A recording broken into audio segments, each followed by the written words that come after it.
महापालिकेत भाजप आणि राष्ट्रवादी काँग्रेसची अखेर युती झाली आहे। महापौर पदासाठी भाजपकडून धीरज सूर्यवंशी तर उपमहापौरपदी राष्ट्रवादी काँग्रेस अजितदादा पक्षाकडून गजानन मगदूम यांचा अर्ज दाखल करण्यात आलाय। काँग्रेस व राष्ट्रवादी काँग्रेस शरद पवार पक्षाने युतीला बाय दिल्याने बिनविरोधी निवडी पार पडल्या आहेत। तर अधिकृत घोषणा मंगळवारी विशेष महासभेत होणार आहे। महापालिकेची नुकतीच निवडणूक झाली। या निवडणुकीत भाजपला काठावरचं बहुमत मिळालं, पण मजबूत बहुमतासाठी भाजपच्या नेत्यांनी महायुतीतील घटक पक्ष असलेल्या राष्ट्रवादी काँग्रेसबरोबर चर्चा केली। यामध्ये राष्ट्रवादीला 5 वर्ष उपमहापौर पद तर 2 वर्ष स्थायी समिती सभापती पदावर युतीचा निर्णय झाला। सकाळी पालकमंत्री चंद्रकांतदादा पाटील यांनी महापौर पदासंदर्भात सुरेश खाडे, सुधीर गाडगीळ, शेखर इनामदार, मकरंद देशपांडे आदी कोर कमिटीबरोबर चर्चा करून धीरज सूर्यवंशी यांच्या नावावर एकमत केलं।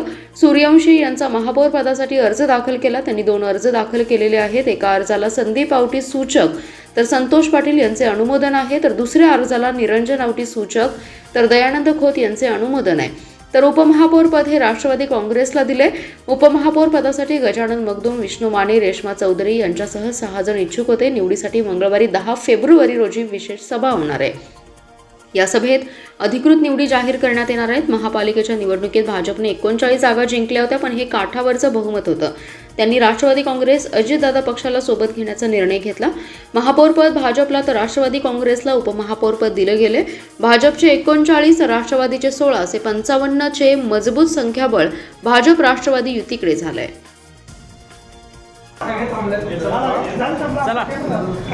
थँक्यू।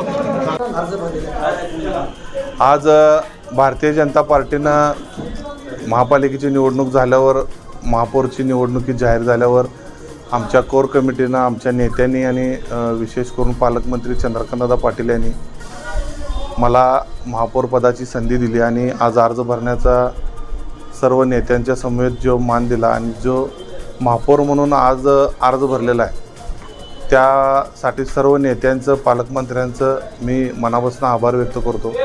आणि इथून पुढची जी महापौर पदाची जी कारकीर्द असेल ती फक्त जनतेसाठी, जनतेच्या विकासासाठी आणि सांगली मिरज कुपवाडच्या सर्वांगीण विकासासाठीच आम्ही कार्यरत राहू, एवढंच प्रण घेऊन आज आम्ही अर्ज भरलेला आहे।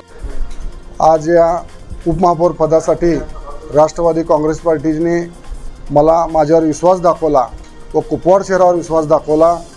तर या विश्वासासाठी मी सांगली मिरज कुपवाड शहरात अधिकृत जेवढं मला माझ्या हातून काम घडेल व विकासाचं काम घडेल ते मी प्रयत्न करीन। जय हिंद, जय महाराष्ट्र।